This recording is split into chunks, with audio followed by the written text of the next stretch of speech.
Hey, welcome back to Girl Hey. My name is Holland, and you are watching an episode of Hey Girl Hey, which is a show, I guess, where I talk about a topic at length without being distracted by a video game.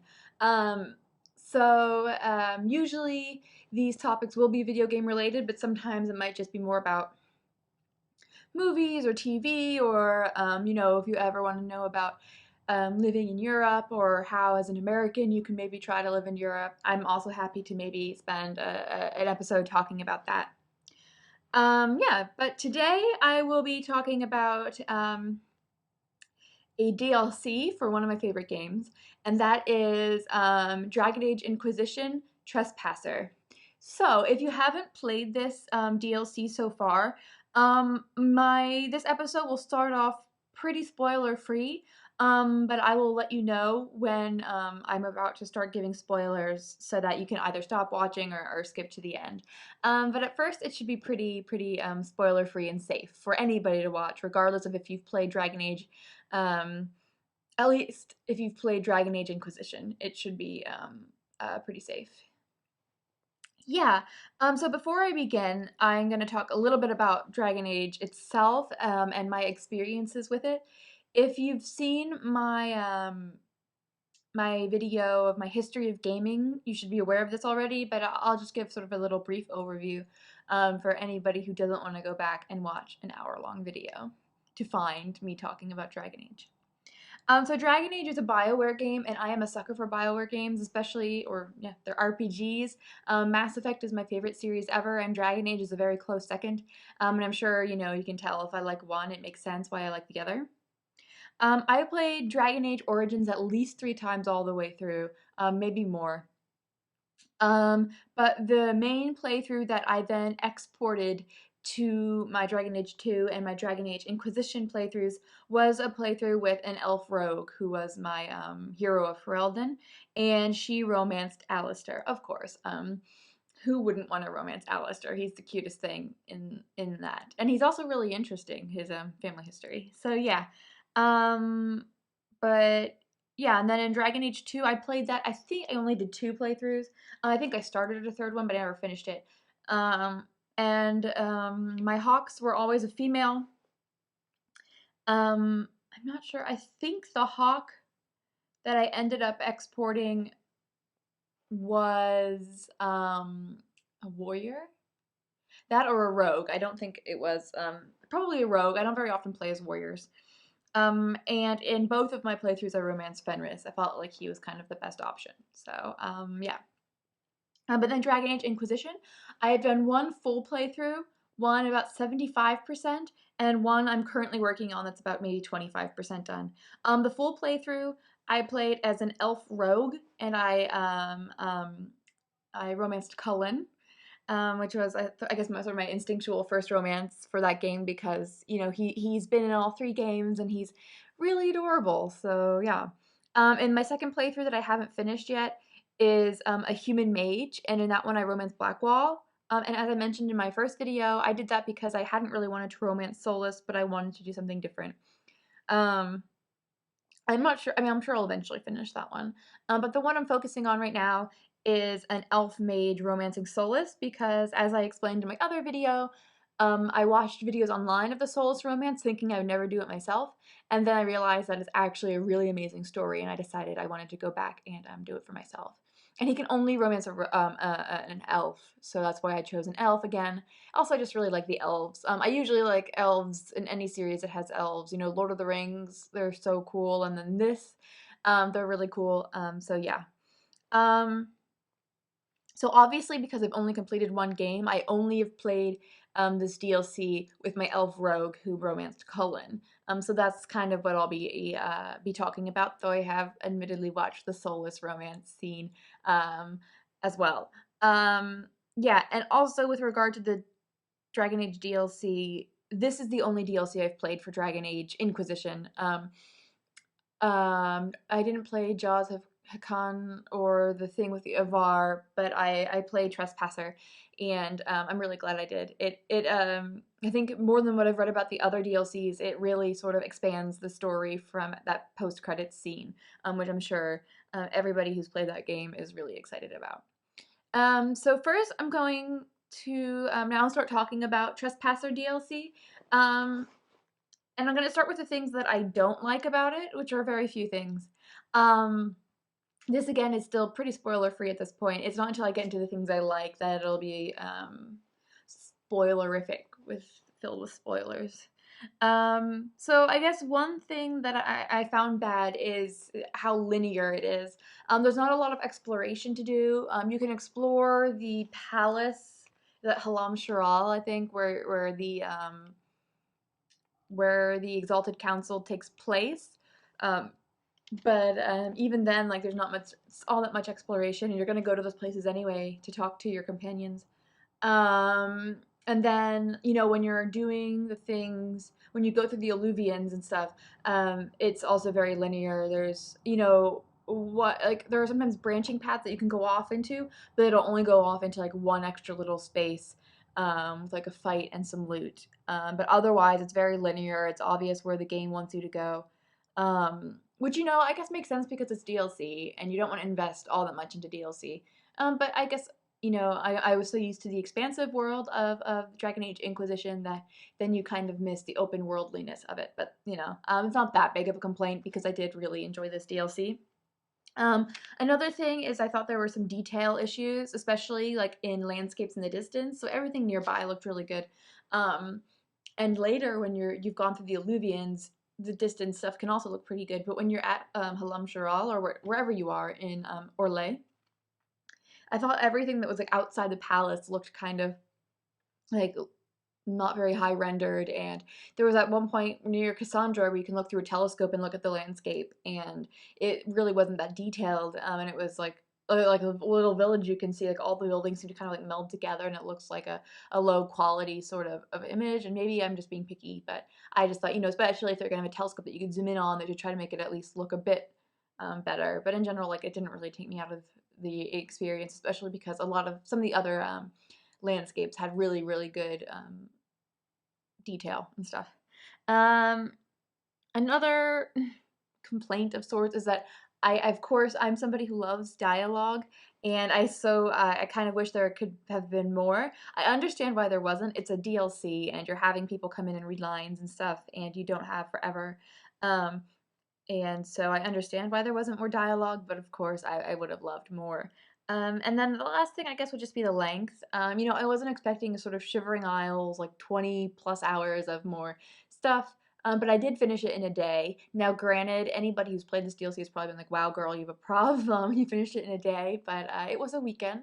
And yeah, I was really excited for it. I love Dragon Age, and I was really, once I read a little bit about it, I was so excited to play it and to find out what happened and everything.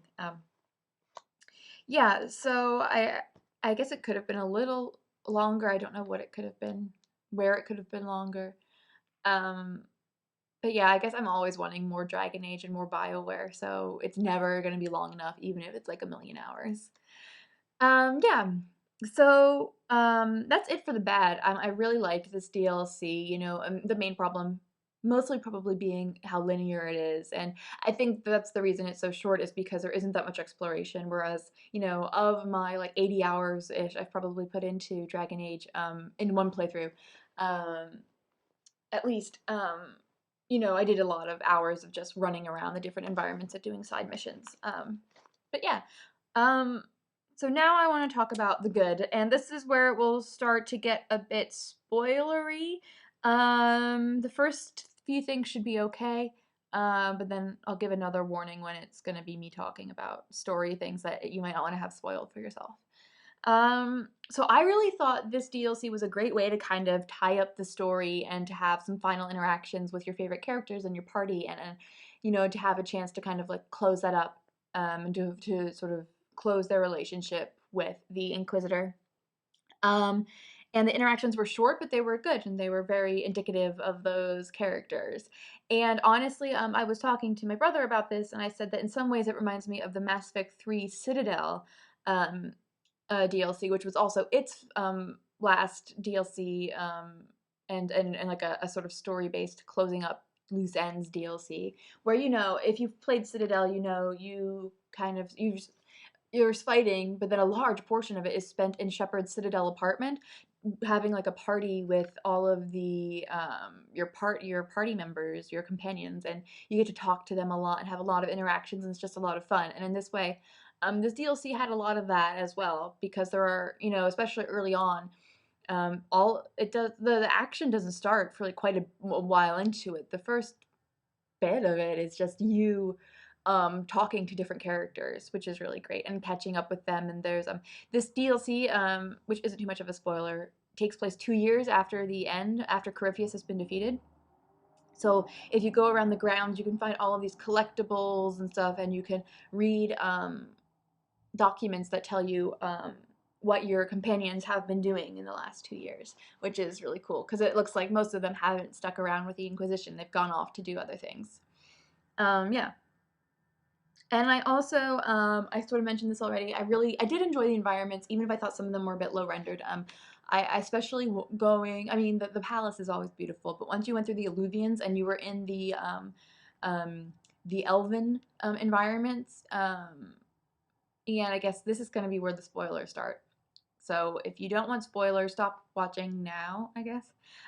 So especially the environments where, like where Solas had made the sanctuary for the elves, and stuff like that, I thought they were really, beautiful and interesting. And it's like, look at all of this and what it has become in the aftermath of Solas's actions, which I will get into a bit more later in this video. Yeah, I also thought that the combat of this was really good. I thought it was a really, really good difficulty. I play on a pretty low difficulty because I'm more of a story-driven kind of person. But I even had to go back and do some of the fights multiple times until I could finally figure out what I needed to do. A lot of them require strategy of some sort, and different types of strategy, because you're fighting different things. And the Qunari and the elves are really, really tough in this game. They're all really high level, so you're always going to have to fight with them for quite a while before you can finally defeat them. And they come in large numbers, which makes it even harder. I really, really relied on the resupplying my potions, restocking my supplies, those crates, because otherwise I couldn't have done this. I did see somebody else's like online, like a bit of their playthrough of it, and I was so impressed with how little, how few of the potions they needed to use. But that's not me. I'm not the greatest tactician when fighting in games, but I did have to use a few tactics here because otherwise I just kept dying. Yeah. And before I get into sort of like the big meaty things and the most spoilery things, my being an elven rogue who romanced Cullen, it was really, really cute that they got to get married. It was a really short little scene, but it was really cute. And he's just like, "Marry me," and she's like, "Huh?" Like, oh my goodness, it's so adorable. He's so like so cute, and I thought that was really cute. So I'm happy for them, and yeah, I don't know, I just really liked that, because in a lot of the games, like for example, my elf with Alistair, she couldn't marry him because she was an elf, and the people would not have accepted her as their queen. So she had to just kind of remain like as a side person. But yeah, so it was just kind of nice to have something really happy in the games. I don't know what the Blackwall romance is like in the DLC, but I do know what the Solas romance is like, and that's heartbreaking as well. No matter what it is, if you're friendly with Solas or you're romancing Solas, it's really sad at the end when he's like, "I look forward," or like, "I hope that you can prove me wrong once again, my friend." Like, the way he delivers that line, the way that voice actor does it is so sad. And then it's even sadder when he's having to leave the person he loves, and yeah, that soulless romance is so emotional. But before I get too far, let's wind it back and just talk about in general. I really, really like the additions that they made with the giving more about the elven lore and their history, and also talking about Solas, or Fenharel, his history, because it's really interesting. You know, the first two games, you think he's a bad, evil god. He sounds kind of almost like a Loki figure. Um, you know, angering the gods, but he's a god himself and stuff. And you learn in this that actually Fenharil was never a god. Not that the gods themselves were ever gods in the sense of supernatural. We learn how the elven gods became gods, in that they were always normal elves who led the elves into battle and were successful, and then were like promoted to kings, and then eventually were just regarded as gods as the millennia went on. And I just thought that's really cool. Um, you know, how to get into that, and it's a lot different sort of from the, I think, like the Tolkien sort of Lord of the Rings elves. In many ways these elves are different, and they're interesting, though obviously I think Tolkien influences stuff like this a lot. But anyway, so I thought that was really cool. And how Solas as Fenharil, he thought the gods weren't good. They were basically enslaving the elven people, with their, you know, and those markings, the Valesline on their faces, and he would remove that.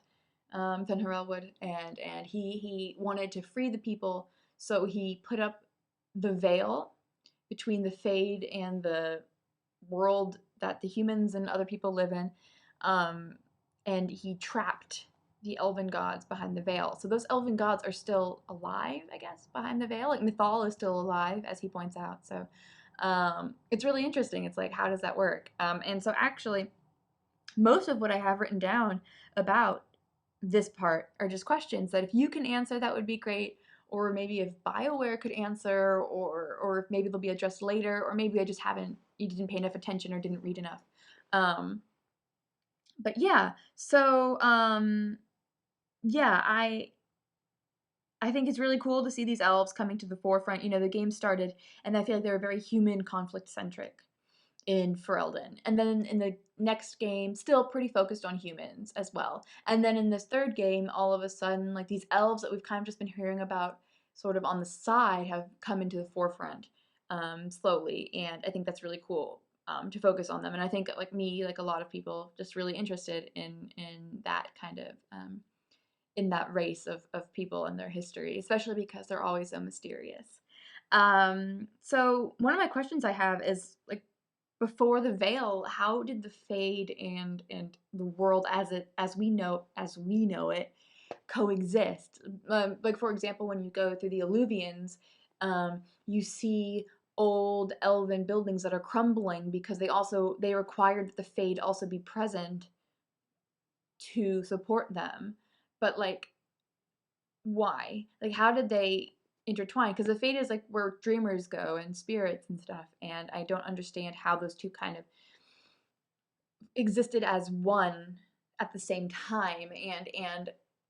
Like, when you go through Alluvians, are you in the Fade? That's the impression I'd always gotten, is that going through Alluvians, you're in the Fade, and that's how elves traveled, or something to that extent. And so I don't understand how exactly that worked before the veil was there. Um, I mean, maybe it's just something where it's like I just have to suspend my disbelief and just accept that somehow it worked, and that, you know, I can't comprehend magic, which is fair enough, because magic isn't real. So yeah, another question is, like, how did he make the veil? Which is, again, just one of those things where I'm probably just gonna have to accept that he was a really, really strong mage, or is a really strong mage, and that he just did it. He created the veil. And did some sort of the veil always exist, and then he could just kind of, like, I don't know, expand it? I don't know. But he created the veil. How did he create the veil? Yeah, so, you know, it's interesting because, like, if the gods are behind the veil, they're not spirits, and you don't need to be a spirit to exist in the veil, as we know, because the Inquisitor has physically been into the veil, as have like party members and stuff, and Solas. So, you know, how what is the veil? What is the Fade exactly then? Is it a physical place? It must be a physical place if people can go there physically. And is is the sky the veil? Because when there was a hole in the sky, that was where the veil was, but then there were rifts. So rifts or tears in the veil. Is the veil everywhere and we just don't see it? And I mean, I guess that's kind of implied with what Solas says. I would just love to know how that works. Like, because when you're in that library, that dilapidated library in the Fade, I assume, like there's books there, but those books aren't actually physically there. They're just sort of representations of memories. And so is that kind of almost how the world was before, where everything just kind of coexisted and you could access memories by being somewhere? Because I know Solas often talks about being able to experience things from the past. I don't know. Yeah. I don't understand really how death, because if death means you go to the Fade as a spirit, but if the Fade had once been a part of the normal world before the veil, how did anybody die, even men, you know? Because if they died, then they would have gone to the Fade. And but where did people go? Where did people go after they died before the Fade? Because elves, while they were immortal, I'm sure could be killed in battle. So like, where did they go? I don't know. These aren't even questions I've written down, so I'm going off script here. Well, let's look at my other questions. So I was also wondering, so we know that the gods are behind the veil, that Fen'Harel, or Fen'Harel, I'm not sure, I say Fen'Harel when I read it, that he trapped the gods behind the veil, that they're sort of like in prison, he didn't kill them. So my other question is then, did any other elves get stuck behind the veil? How did he build the veil? Because surely surely if elves could sort of come and go in the Fade as they pleased, or if it was like all one and the same at one time, surely there were other people who were there who got trapped behind it. So are those elves still alive? Like, how do we account for people like Abelas and for Solas himself, who's not a no, but see that none of the gods are gods in the sense as humans think of them. Um, but yeah, so like how did some of the Eleven survive, like the guardians at the Temple of Mythal, like Abelas? Were they also stuck behind the veil? Um, I don't know. That'd be really cool to know because Abelas is not a god and he does not claim to be a god. So it'd be really interesting to know. But they also guard the Temple of Mythal. So are they always in the world? Or yeah, that's another question I have, and that is, so how did the elephant, e.g. Abelas, stay alive? And if the elves, do the elves, when they're in the world on the other side of the veil, in the world without the Fade, do they age then? Because that's the reason that elves started to age, is because he put up the veil. It wasn't interactions with men that made elves age, it was the veil being put up that made elves lose their immortality. So when a Solas or an Abelas or the Guardians are on this side of the veil, this side, for all intents and purposes, let's consider this world like the world of Thedos and stuff. So when they're on this side of the veil, do they age as well? Do they get older and could they eventually die if they stay long enough, or are they still somehow immortal? Because surely if the elves stayed immortal when the wall went up, or when the veil went up, there would still be tons of those elves around. Because, they'd only be able to die in like maybe of battle or of sickness and stuff. So, or maybe they all went into hiding. I don't know. So what happened to those elves and how did some elves somehow manage to survive? And also, just like Solas, Abelas mentions that they only come into the Temple of Mythal when they wake up because they have to protect the Temple of Mythal. So when Solas and Abelas say that they go to sleep, does that mean they physically go to sleep in our world somewhere? But that being asleep, then they're in the Fade because that is a place for dreamers. Is that what they mean? Or do they mean, assuming that Illuvians can take you into the Fade, that they go into the Fade and come back from the Fade and stuff? Because otherwise, why would they not just age while they're sleeping? So yeah, how do they know when to wake up? Like, how does Abelas know I need to wake up now? Because can people from the Fade know what's going on in this world while in the Fade? and then know, oh wait, I have to wake up because some people are coming to attack our temple? Or are they always in the temple and they don't actually sleep and I just heard them wrong or something? I don't know. Yeah, I'll probably do more reading about this soon after I make this video. So maybe I'll have answers. Um, Another question I have is, do they age while spending time in the real world? Yeah, and what are the like implications or of Solus destroying this world? What does that mean? Does that mean he'll tear down? Why does he have to destroy this world for the elves to rise again? There are elves in this world. Could he not somehow form a revolution? I mean, in the game, they talk about how the elves at the very end, they say the elves have started to disappear and head toward the woods and stuff, and that they don't know why, and they don't know what the rebel, being Solus, is up to. So, like, obviously there are elves in this world, and obviously he wants to save them and bring back the elven glory of old and or of yore. So, why does this world have to be destroyed? Does he mean literally physically destroyed, or does he mean all of its systems and peoples need to be wiped out and only the elves will remain to rebuild it, sort of deal? Like, does he mean like we need to just destroy the system as it is, get rid of the chantry, get rid of, you know, kings and dukes or whatever, and arls and turns and all of that, or physically destroying the world? As another question, I guess. Because when he said I need to destroy this world, I assumed he meant physically, like literally just wipe it off the map. It doesn't exist anymore.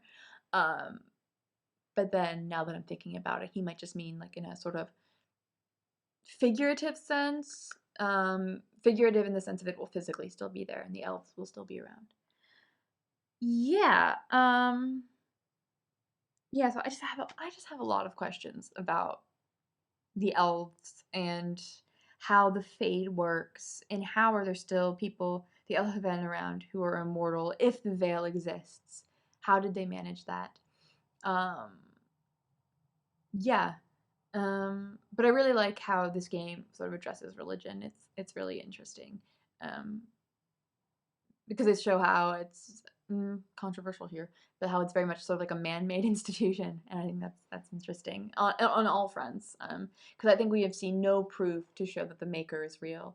Whereas this game fully acknowledges that the Elven gods are real in as far as they existed or exist, but that they aren't gods in the sense of what humans or what we mean when we say gods. Yeah. So now fewer questions and more just back to things that I really like. I really love how this game sets up the next game. It's so obvious where it's going to be the Inquisitor versus Solas. Maybe you'll get to play as the Inquisitor again, that or, you know, something similar where you're going to be working on that side of the story. And not so much versus Solas as in trying to kill him, but just at least trying to at least persuade him not to ruin the world that you live in and that you love. And also great is that it's going to be in Tevinter, which is obvious because if you've seen at the very end after the credits, there's a scene at the war table where the Inquisitor, they're talking about it, and the Kunari who have come and were trying to assassinate basically every political figure in the south were defeated and now are invading Tevinter. And Tevinter is also a hotbed of history. It's where I forget the name of that elven city that existed in there. That's like the capital of Tevinter, and it's also been a place where, you know, the slavery and stuff is going on. It's a very culturally different place from the rest of Thedas. So I think it's so cool that we're going to be back in Tevinter. Or in Tevinter. We've never been to Tevinter. So I think it'll be really cool to finally see this place. A place that's so very different from the rest of the world that we've gotten to know.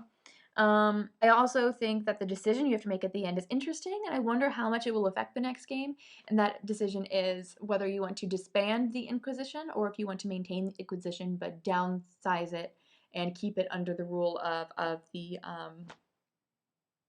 new Divine, which sadly in my Elf Rogue playthrough was Liliana, but in my next playthrough with um, my elf mage, I want it to be Cassandra. And in my first game, I supported Cassandra, but I guess sort of the way I spoke made it so that Liliana became divine. But that's not neither here nor there. But yeah, I think that's interesting, and I wonder how influential that will be, because if you keep the Inquisition, your pursuit of Solas is stronger, but there's a higher risk of corruption, whereas if you disband the Inquisition, you have a weaker pursuit of Solas, but there's a lot less chance of corruption, and it will be more secure. So I think that will be really interesting to see how that affects the different games. It might be sort of a situation of choosing the Templars and the Mages, and how that kind of changes the base game, the Inquisition game. And I really like the explanations that they give of what happens to everyone after you make the decision to either maintain the Inquisition at a smaller scale or to disband it. I went back, reloaded, and then did the other decision just so I could see if anything was really that different. There's a little bit of a different thing that the Inquisitor says, obviously, at the end, because in one she's getting rid of the Inquisition, and the other one she's scaling it back. But then the explanations themselves of what happens to them, the characters after, are really similar, other than a little bit of wording. And I think that's a really nice thing that they did. So it kind of gives you, again, another sense of closure, and that this game is not going to take place right after this game finishes. It's very obvious. It can't be that, because they're already telling you what happens after this game ends. And so it's probably going to be years down the road, because even Solas says, with the Qunari now invading Tevinter, that should give you at least a few years of peace before the shit hits the fan, so to speak.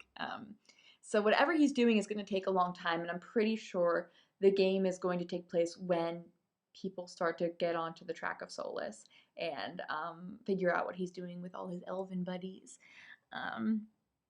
Yeah, and I also, the only complaint I have about that is that it was all images and text, and it wasn't read. And while I was reading it, I would read it, but then sometimes I wouldn't realize when it had changed what it was saying at the top, because the image was still the same. And I didn't miss anything, but it's definitely, I think it'd be nice if there was also an option to have, or if they also had it read by someone in addition to the text, just to, so there was less of a chance of missing something, just because you didn't realize that the text had changed. But other than that, I thought that was really nice.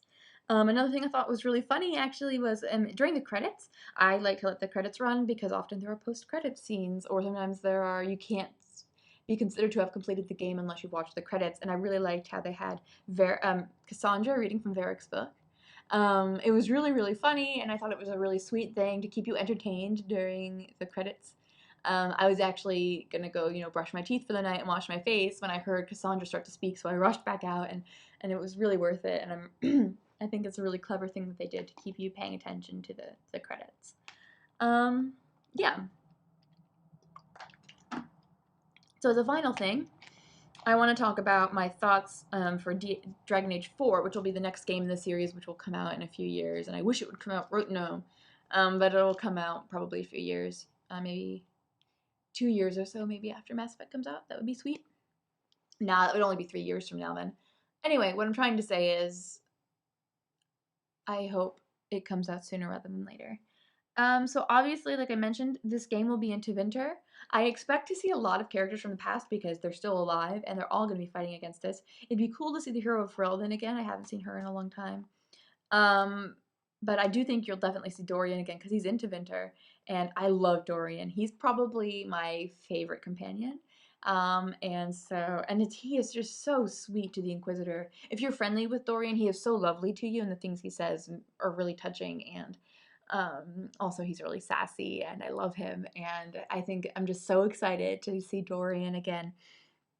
I also think that, like I mentioned, this will be focusing on either trying to stop Solas and maybe perhaps kill him, trying to stop Solas and trying to make him see your point of view, or trying to defeat him and maybe even kill him. I think those are going to be some of the major things that you're focusing on in the next game. I think it's probably unlikely you'll be able to play as the Inquisitor, only because in these first 3 games you never played as the same protagonist. And Hawke does show up in the second game, and you can interact with her, but you don't get to play as her. So part of me really doubts that you're going to get to play as your Inquisitor, but I'm sure he or she will probably show up. I can't imagine that they won't. I also think maybe that the situation will be kind of similar to Dragon Age 2 in the sense that maybe the races will be limited because the elves seem to be following Solas. Not all of them, obviously, but the impression I got from the whole epilogue sort of thing was that the elves are really attracted to Solas's movement, whatever he is up to. And so I get the impression that maybe being an elf might not be possible. It also might be, and maybe you'll be the Inquisitor for all I know. But I could see, you know, a situation where you can be a human or a Canary or a dwarf, but maybe elves might be off limits. So I do think being an elf would be interesting because then you're like an elf going up against an elf who's trying to restore elven glory. Though also at the same time you could support him and say, hey, like I want what you want. Let's figure this out. I do think that there will be three major options in the end. One will either be kill Solas and keep the world as it is. Another will be convince him not to destroy the world and keep things as they are in some sense. Or to join him and to let him destroy the world as we know it. And to have the elves rise again. I think those will probably be the three major choices that you can kind of make. I hope it's not sort of a Mass Effect 3 thing where these are the only three choices after all of your decisions, you know, a red, blue, green sort of thing again. But I do see those kind of being the main sort of like themes maybe of the game and where your actions could start to lead you toward. And I do think those actions, you know, that would be actually more fitting than the Mass Effect 3 original ending because at least these seem like those would be are like your decisions earlier in the games would already be indicative of what you're going to choose at the end. Um, so, and yeah, that's mostly it for this episode of Girl Hey. I have just some questions for you, which are one, if you can answer the questions that I just asked, that would be fantastic. You know, if maybe you've read something that I haven't seen before, I would love to know more about the elves of Dragon Age and how all of the fade situation thing works.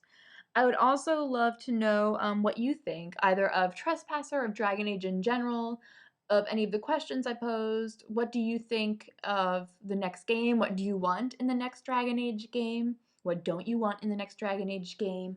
Yeah, I would love to interact with you and discuss the Dragon Age series and this really great DLC. I would definitely highly recommend this DLC. It was a lot of fun. Not now I said it wasn't that long, but also I think it does what it sets out to do, and it won't take you a lot of time.